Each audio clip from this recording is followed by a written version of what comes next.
আসসালামু আলাইকুম, hello everyone. আপনারা দেখছেন ইউনিক কিচেন রেসিপি চ্যানেল। আচ্ছা, আমাদের প্রত্যেকটা বাড়িতে কিন্তু উইকলি একবারই নিরামিষ রেসিপি রান্না হয়, যেটা কিন্তু খুব একটা মন এবং পেটও ভরে না। মাছ মাংসের দিকেই কিন্তু আমাদের মনটাও পড়ে থাকে আর নজরটাও পড়ে থাকে, তাই না? আমি আজ যে রেসিপিটা বানিয়েছি, সিরিয়াসলি বলছি, গ্যারান্টি দিচ্ছি, এই রেসিপিটা বানানোর পর আঙুল চেটে না, আঙুল কামড়ে খেতে হবে। এক নিমিষে কিন্তু এক প্লেটের জায়গায় 2 প্লেট ভাত শেষই হয়ে যাবে। তাহলে আজকের রেসিপিটা হলো ক্যাপসিকাম পানিরের রেসিপি, যেটা একদম নিরামিষের তরকারি, একদম জমে যাবে। তাহলে আর দেরি না করে কী পদ্ধতি এবং কী কী উপকরণ লাগছে অতি অবশ্যই সাথে থাকছে অনেক টিপস অ্যান্ড ট্রিক্স।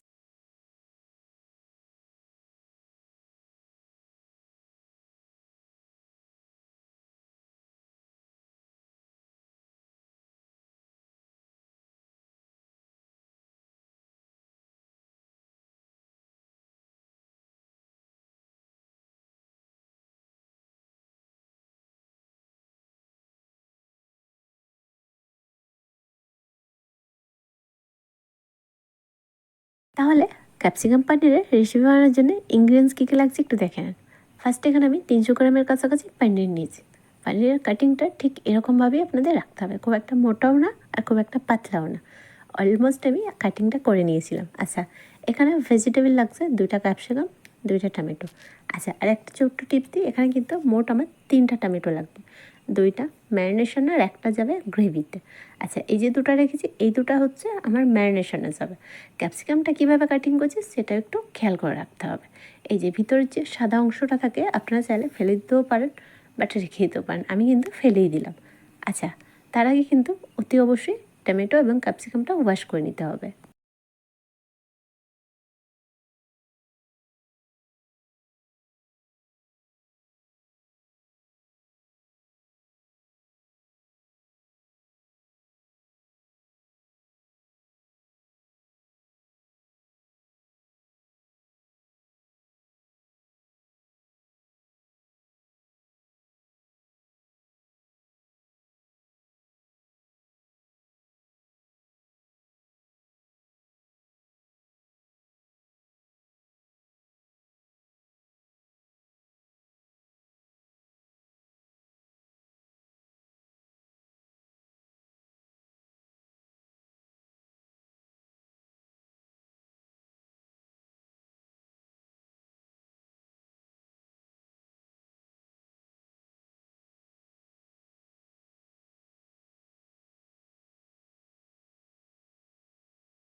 আচ্ছা, 2টা টমেটো কাটিংয়ের পর কিন্তু 3টাও কেটে নিয়েছি, আর একটা টমেটো কাটিংটা ঠিক একটা বাটির মধ্যে তুলে রাখলাম, ওটা কিন্তু গ্রেভির মধ্যে যাবে।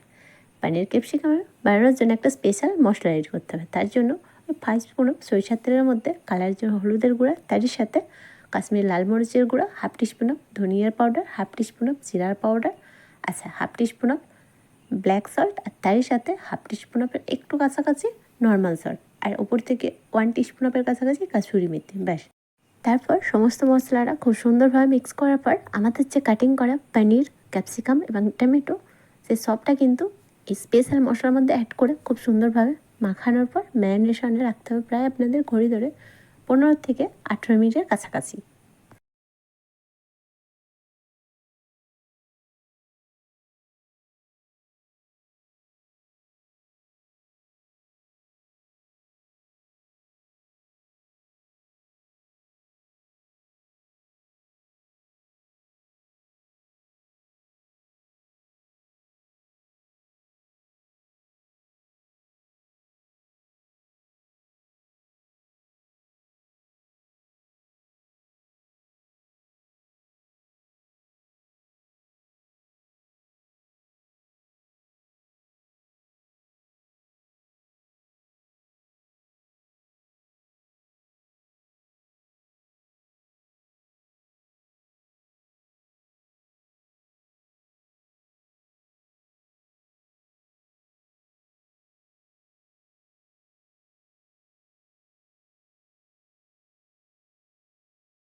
আচ্ছা, ক্যাপসিকাম, টমেটো এবং পনিরটা ম্যারিনেশনে তো রেখে দিয়েছি। এই সাইডে কিন্তু আমাদের মশলাটা রেডি করতে হবে, যেটা গ্রেভিতে আমাদের মোস্টলি ইম্পর্ট্যান্ট। 250 গ্রাম টক দইকে অল্প পরিমাণে পানি দিয়ে খুব সুন্দরভাবে ফাটিয়ে রেখেছিলাম, যাতে গ্রেভিটা দেওয়ার পরেই কিন্তু রিয়াকশানটা মানে ফেটে না যায়। অতি অবশ্যই মাথায় রাখতে হবে টক দইটা অলরেডি আপনাদের আগে থেকেই ফাটিয়ে রাখতে হবে। আচ্ছা, এই দইয়ের মধ্যে কয়েকটা গুঁড়া মশলা অ্যাড করবো, যেমন কালারের জন্য হলুদের গুঁড়া, তারই সাথে কাশ্মীরি লাল মরিচের গুঁড়া, তারই সাথে 1 টিস্পুনের কাছাকাছি এভারেস্ট বিরিয়ানি মশলা, আর তারপরেই হচ্ছে 1/2 টিস্পুনের কাছাকাছি হোয়াইট পেপার পাউডার। তারপর খুব ভালোভাবে মেশানোর পর ওই যে 50 গ্রামের কাছাকাছি গ্রাম ফ্লোর মানে হচ্ছে বেসনকে হালকা রোস্ট করে নিলাম। তারপরেই হচ্ছে দইয়ের মধ্যে অ্যাড করে খুব সুন্দরভাবে এই মশলাটা মানে গ্রেভির মশলাটা আপনাদের রেডি করে নিতে হবে।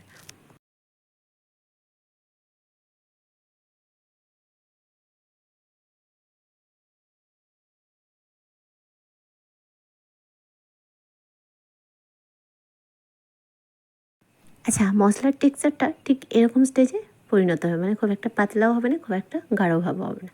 এদিকে গ্যাসের ফ্লেম অন করে একটা ননস্টিকের প্যান নিয়েছি। প্যানের মধ্যে ওই 2 টিস্পুনের কাছাকাছি বাটার অ্যাড করেছি।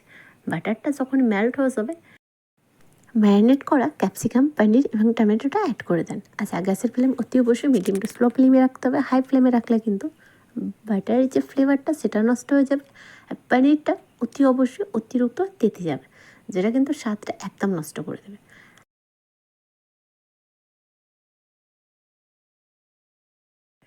আচ্ছা, এখানে একটা ছোট্ট টিপস দিই, ম্যাক্সিমাম আপনাদের পনির, ক্যাপসিকাম এবং টমেটোটা ওই 10 মিনিটের কাছাকাছি ফ্রাই করে নিতে হবে। আচ্ছা, ঠিক ওই বাটার কিংবা প্যানের মধ্যে কিন্তু 1/2 টিস্পুনের কাছাকাছি আস্ত জিরা অ্যাড করলাম। ফ্লেভারটা রিলিজ হলে তারই সাথে 2 teaspoon of ginger garlic paste add করলাম, আর ঝালের জন্য কয়েকটা কাঁচামরিচ চেরা লাগানো অ্যাড করে দেবো। আপনারা চাইলে কুচানো কাঁচামরিচ অ্যাড করতে পারেন, আর চাইলে ভাটা মরিচ অ্যাড করতে পারেন। আচ্ছা, আদা রসুনের কাঁচা স্মেলটা যখনই শেষ হবে, তারপরেই হচ্ছে একটা যে টমেটো রেখেছিলাম গ্রেভিতে অ্যাড করার জন্য, সে টমেটোটা অ্যাড করে দিলাম। টমেটো দেওয়ার পর 2 থেকে 3 মিনিট মতো কষিয়ে নিলাম। যখনই দেখলাম হালকা সফটনেস চলে এসছে, ওই যে স্পেশাল মশলাটা দইয়ের সাথে যে রেডি করেছিলাম, সেই স্পেশাল মশলাটা দিয়ে দিলাম। আর যখনই আচ্ছা, মশলাটা অ্যাড করার পর গ্রেভিটা আপনাদের কষাতে হবে প্রায় কিন্তু 6 থেকে 7 মিনিটের কাছাকাছি। যেহেতু আমাদের বেসনটা ফ্রাই করা ছিল, মানে হচ্ছে রোস্ট করা ছিল, তাহলে কাঁচা কিন্তু স্মেল নেয়। আচ্ছা, তারপরে হচ্ছে গ্রেভিটা রেডি হয়ে গেলে হালকা ফ্লেভার বেরোলে তখনই 1 গ্লাসের কাছাকাছি পানি অ্যাড করে দিলাম। অতি অবশ্যই সল্টও অ্যাড করে দিলাম, আর সাথে কিন্তু সল্টের টেস্টটা ব্যালেন্স রাখার জন্য 1 টিস্পুন অফ সুগার মানে চিনি অ্যাড করলাম। তারপরেই হচ্ছে ভালো করে মেশানোর পর ওই যে ফ্রাই করে রাখা ক্যাপসিকাম, টমেটো এবং পনিরটা অ্যাড করে দিলাম। এই সব কিছু একসঙ্গে অ্যাড করার পর ভালো করে মিশিয়ে নিলাম, আর তারপরেই হচ্ছে 10 থেকে 12 মিনিটের কাছাকাছি প্রায় আপনাদের স্লো টু মিডিয়াম ফ্লেমে এটাকে বানিয়ে নিতে হবে। বাড়িতেই ক্যাপসিকাম পানিরের রেসিপি, নিরামিষের রেসিপি চটজলদি আপনারা ইজিলি বানিয়ে নিতে পারবেন। যদিও ভিডিওটা ফার্স্ট থেকে শেষ পর্যন্ত দেখেন, তাহলে কিন্তু কোনো রকম সমস্যা হবে না। আচ্ছা, অলমোস্ট আমার রেসিপিটা রেডি। লাস্ট অ্যান্ড ফিনিশ করলাম রেসিপিটা কাসুরি মেথি হালকা রোস্ট করে পাউডার করে ওপর থেকে ছিটিয়ে লাগান। আপনারা চাইলে কুচানো ধনেপাতাও অ্যাড করতে পারেন, এটা কিন্তু পুরোটাই অপশনাল।